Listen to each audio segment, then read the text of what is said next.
Hello, I'm Jessie and I'm 49 years old. I want to share with you one of the most painful yet personally liberating experiences I had. I met my husband Colin through work. We worked in the same company, but I had a higher position. Colin would somehow always bump into me. Keep in mind, we worked on different floors. He tells me that he saw me in passing one day and just knew that he had to talk to me, so he made an excuse to do it, even if that meant climbing 6 flights of stairs to do so. I decided to give him a shot because he was and is a very handsome man. We began dating pretty soon and I loved spending time with him. He made me laugh and was very chivalrous. While he was my dream guy, there was only one slight issue. Colin came with a daughter. Although I had a big rule against dating parents, I couldn't help it with Colin. He was an amazing guy and those were very hard to come by. Eventually, I decided to just give in to my feelings for him and take the leap. And let me tell you, that has been the best decision I have ever made. Colin's daughter, Kylie, was about 2 when I first met her. Her mother, Lynette, and Colin had been high school sweethearts, and he had even been convinced that they were meant to be together forever. They got married right after they graduated high school, and Lynette got pregnant a year later. After she gave birth to Kylie, Colin told me that it was like she became an entirely different person. We now recognize that it was postpartum depression, but back then, there were only kids, and Colin couldn't understand why Lynette was behaving so crassly with Kylie. They ended up fighting a lot, and Colin became very unhappy with himself. Their relationship came to an end when Lynette left divorce papers and a confession for Colin to find after work. The confession stated that she was running away because she could no longer live the life that Colin and she had dreamed of and that she was tired of him. She confessed that she was seeing an older, more rich man and that she was running away. I met him about a year after everything had gone down in his life. We got married about 3 years of dating and Kylie was even our flower girl. I have raised Kylie since then. Colin and I both had great jobs and I came from a pretty affluent family, so money was never going to be an issue for us. That was why we decided to have a child of our own. However, we found out that I was infertile and IVF also didn't work. I was depressed for a long time. But Kylie was the one who made me feel better. I realized that even if she never considered me her mother, I could still have the joy of raising a child through her, and I poured my heart and soul into it. I looked after her every need. In fact, she and I had a very close bond for a long time. That was until Kylie turned 14.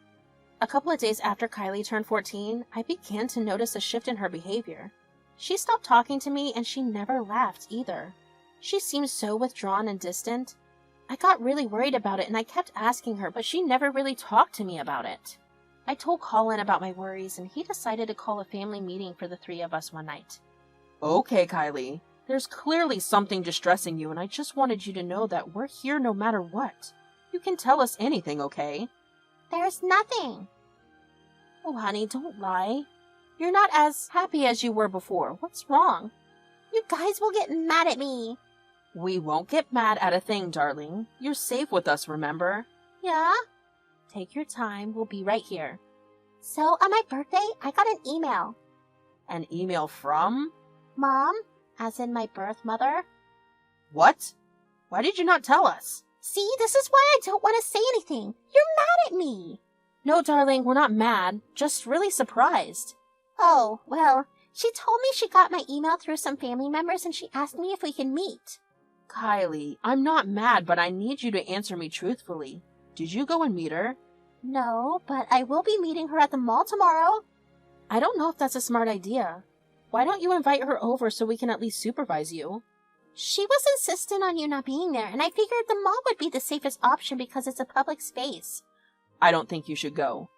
Well, she told me this would happen too, and I told her that I'd be there no matter what. So, no matter what you say, I'm going. I will call you when I'm done meeting her tomorrow. Good night. Colin and I were too shocked to even say anything to her at that point.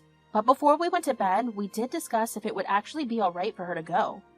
I did feel a pit in my stomach open up the second she mentioned her biological mother, but that was only because I knew that if that relationship became a good one, I might get tossed aside. Which was understandable to a certain degree, but I was still the one who raised her. In the end, Colin and I decided that Colin would accompany her the next day.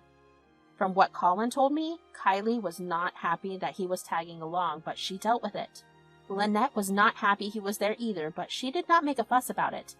Apparently, the both of them got along really well and even made plans to meet up again. I felt really happy for Kylie in that moment, surprisingly. I knew I wasn't her real mother, so the ability to develop a better relationship with her real one must have been really nice for her. Kylie and Lynette began to spend a lot of time together after that, and while I was happy for her, I began to notice a lot of changes in her, bad changes to be exact. She was almost always very rude towards me, and she was very passive-aggressive with me. She treated me like I was stupid, although whenever she needed something, be it money or permission or something, she always came running to me.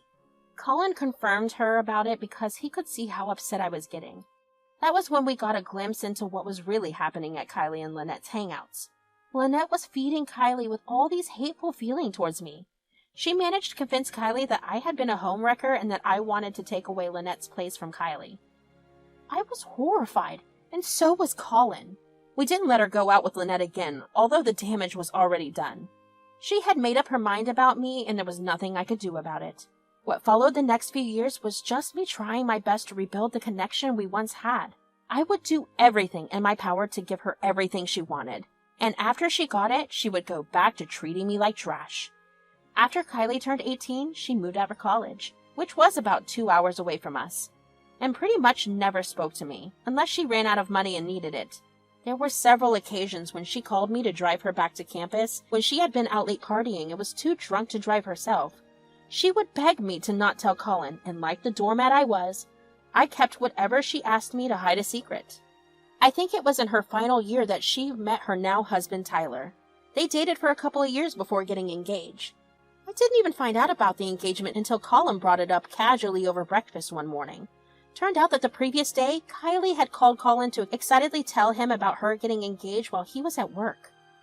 Had he not told me, I would have never found out.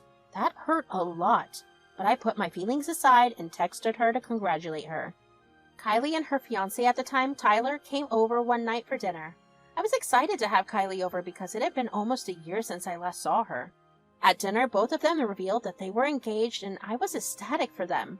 Colin even shed a few tears because of how happy he was that Kylie found a man that was good. We finished up dinner and headed to the living room to excitedly discuss the wedding. That's when Kylie told me she had a favor to ask me. Jess, I have a favor to ask you. Yes, of course. What do you need? Well, Tyler and I aren't that financially stable enough to have the wedding yet, and we want to get married as soon as possible. Oh, right. Yes, and we were wondering if maybe you could help us out financially. Like, maybe sponsor the wedding? Whoa, that's a big ask, Kylie. Why are you asking Jessie instead of me? I just figured that she raised me, so maybe she'd like to be the one that helped. Girl power and all that. Of course I'd love to help. It's my daughter's wedding, and I'll help in any way you want. Thanks a lot, Jess. This really means a lot to me and Tyler.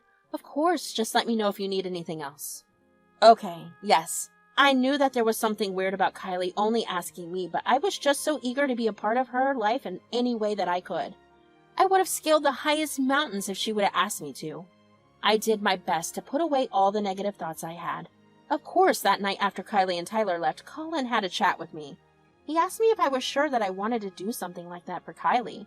Given her past and the way she had no issues of using me and throwing me away, this was a big ask, and he was rightfully concerned, but I had faith that Kylie involving me was a step in the right direction for our relationship. Over the next month, I handled the wedding planning and worked myself to the bone.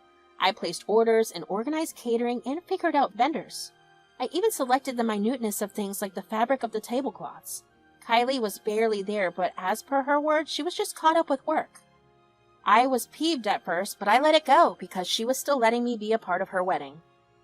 After the invite designs were finalized and the guest list was ready, I asked Kylie to get them printed. They were supposed to arrive to the guests within a week, and we got ours in that time, except it was an invite that was only meant for Colin. I couldn't believe my eyes as I read the invite. I checked and double-checked to make sure I wasn't missing something, but my name wasn't on there. Colin was angry, but still, in my little delusion, I told him that there must have been a mistake on the printing company's part, so I rang them up and they assured me that there was no error and even sent me a copy of the guest list that Kylie had sent them. Sure enough, my name wasn't on there. Now I was upset. I was on the verge of crying. All my hard work in the last few months had amounted to nothing for me. Why hadn't she invited me? I was tired and done. How cruel does one have to be to use someone to this extent? While I was busy trying to sort out my emotions, Colin was furious enough to call Kylie. He set his phone to speakerphone so I could hear her too. Hey, Dad, did you get the invite? I did, but didn't Jessie? Well, you know. No, I don't. I am very upset with you, and I need an explanation.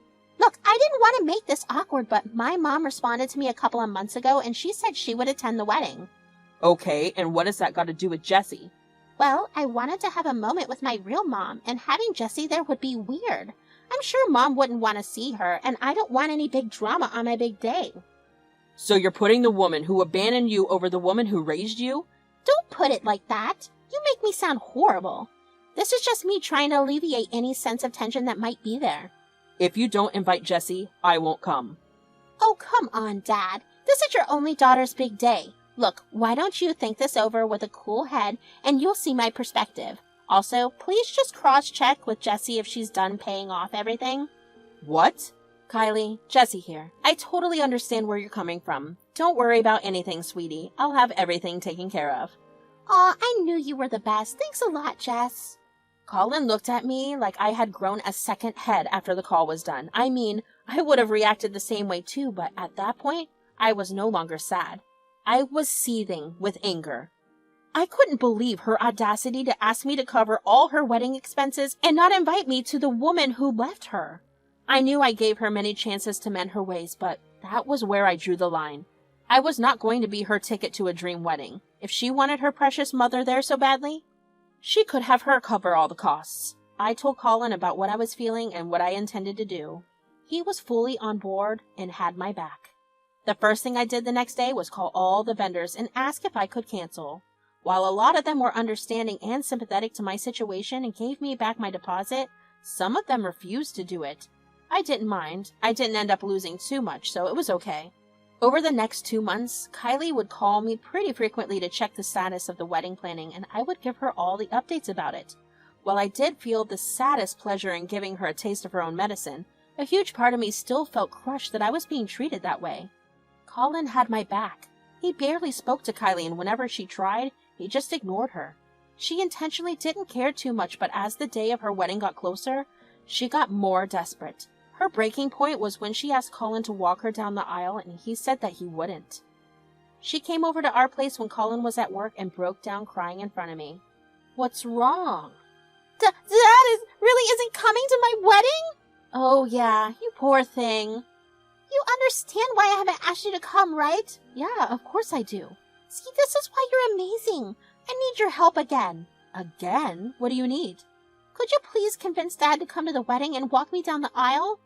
Oh, honey, that's an even bigger request than asking me to pay for your wedding and not attend it. I know, but I really want both my parents to be present there. It would kill me if Dad didn't attend. I know, but what would you expect me to do? I don't know. Dad clearly cares about you a lot because he's refusing to come to the wedding. Maybe if you told him that you weren't upset by my decision? I mean, I told you that I was fine with it when he was right there, so he knows that I'm okay with not attending. Yeah, but maybe you could sit him down and have an actual conversation with him about it. I don't know how much it will work, but I could try. Thanks a lot, really, for coming through for me again. Kylie stayed for a little longer and left as soon as she knew that her dad would be arriving from work. I was glad that she left because my ability to lie through my teeth was slowly waning the more time went by. It took everything in me to not snap at Kylie when she asked me to talk to Colin. But I knew that I was going to be the one that had that last laugh on that day of her wedding. When Colin got home that night, I told him about Kylie's visit and her request that he was even more disgusted in her behavior. He assured me that he wouldn't go to her wedding, and I couldn't help but laugh because she wouldn't have a wedding to go to begin with. Kylie kept calling us, and me especially, as the days passed to get Colin to agree to go to the wedding, and finally, Colin and I decided to just lie to her about him going. After all, that would be the least hurtful thing to happen when the entire wedding wouldn't exist. Kylie then seemed satisfied with things. She had begun posting a lot about her excitement for the wedding. She also kept asking me to make sure the dress was still booked too, and I just happily said yes every time. When we had gone dress shopping before she told me that I wasn't allowed to go, she selected her dress and we decided to rent it out because she had no interest in owning a wedding gown after. The more time that passed, the more excited I got about the wedding.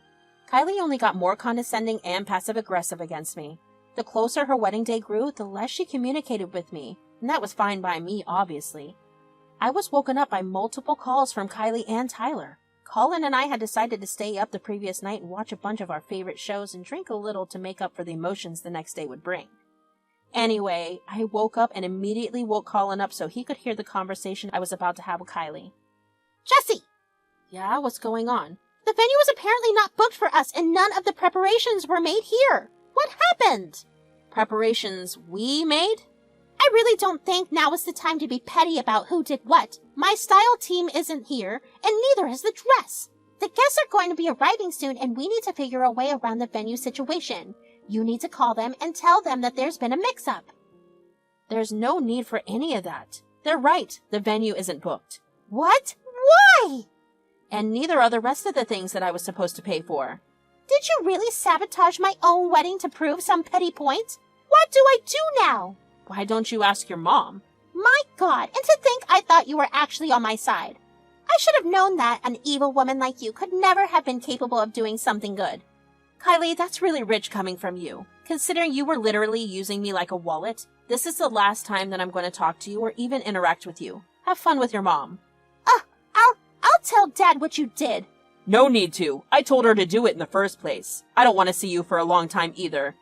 You've disappointed and disgusted me enough. With that, Colin hung up the phone.